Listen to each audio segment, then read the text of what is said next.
સુરતમાં ખાડી પૂર રોકવા તંત્ર મેદાને આવ્યું હોય તેમ ખાડી કિનારે કરાયેલા દબાણો અને નડતરરૂપ સ્ટ્રક્ચરને દૂર કરવાની કામગીરી હાથ ધરાઈ રહી છે।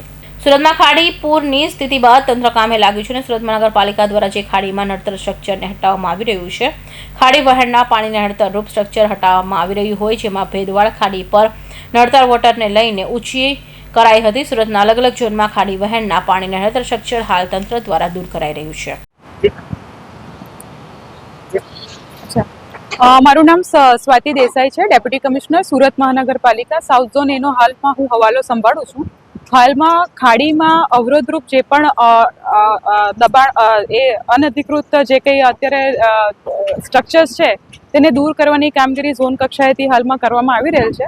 હાલમાં ભેદવાડ ખાડી પર પાઇપ કલવર્ટ જે હતા, જે ખાડીને પાણીને અવરોધરૂપ નડતરરૂપ હતા, જેને હાલમાં ઝોન કક્ષાએથી તેને ડિમોલિશ કરી અને પાણીના વહેણને સરળતાથી આગળ લઈ જઈ શકાય તે માટેની કામગીરી હાલ ઝોન કક્ષાએથી અત્રે કરવામાં આવી રહી છે।